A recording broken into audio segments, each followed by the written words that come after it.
مشكلة كبيرة في الشامبر الجديد. ده شامبر جديد وده شامبر جديد، لازم تخلي بالكم منها قوي. المكنة ممكن تلاقيها ما كملتش معاك حاجة وكلت زيت. سبب ايه؟ سبب الشامبر. تبقى الخرطة كويسة وكل حاجة تمام، بس الشامبر اللي فيه عيب. شايفين الشامبر ده؟ شايفين الفتحة بتاعته؟ عشان تبان معاكم، شايفين الفتحة بتاعته ضيقة كيف؟ شايفين ده عادة؟ ده 0.10 وده 0.10، خلي بالكم. بصوا الفرق. شايفين الفتحة دي؟ وده قافل في الشميزة وده قافل في الشميزة، بس في فرق كبير. في فرق في الضغط. ده كده حضرات الفتحة صغيرة قوي، فمش هيبقى في ضغط لبره. بص زي ما انتوا شايفين كده، هو كده ما يبقى قافل في الشميزة، المفروض هو كده ضغط لبره.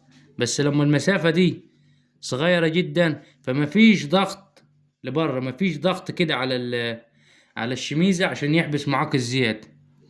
واول ما يشتغل شوية ويسخن او يتاكل سنة هتلاقيه هرب، لان مفيش ضغط لبره.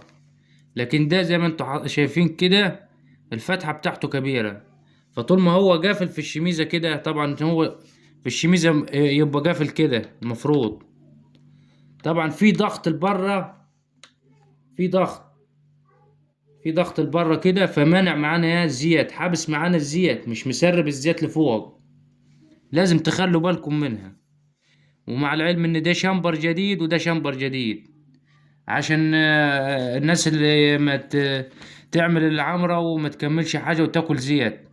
في مشكلة لما تبقى جاية في الشامبر نفسه، الشامبر نفسه ما يبقى جاي في شامبر زي ما انتوا شايفين كده، فتحته واسعة. عشان اللي يقول لك مثلا ده انا ركبت شامبر قعد شهرين، وجيت ركبت شامبر برضو قعد 6 شهور.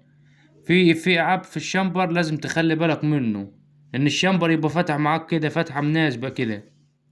لكن اللي زي ده مفيش ضغط لبره، فمسافة ما يشتغل شوية هيهرب ليه، مفيش ضغط، فتحته ضيقة. لكن ده زي ما انتوا شايفين كده، زي ما واضح معاكم كده. بصوا الفرق قد ايه. اه انا الشامبر ده جبته جديد، جبته جديد ببستمه. مرضتش اركبه في المكنة عشان عمره مش هيبقى طويل، هيبوظ بسرعة وهتهرب مكنة هتهرب زيت تاني المكنة معانا. لكن جبت شامبر تاني اهو. شايفين الفرق قد ايه؟ فرق كبير.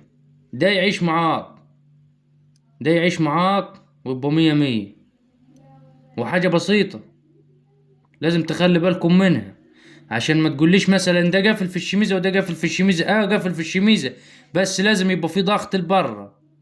ما هو الشامبر نظامه ايه؟ نظامه سوستة، يبقى فاتح معاك عشان يلم معنى الزيت وهو طالع وهو نازل. ده شنابر الزيت.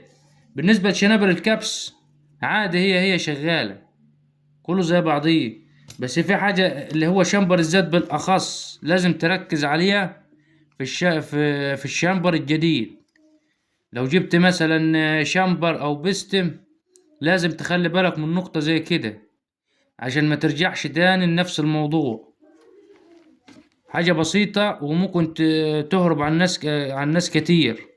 ممكن ناس كتيرة ما تاخدش بالها منها، وبالأخص برضو الصناعية تركز عليها على حاجة زي كده.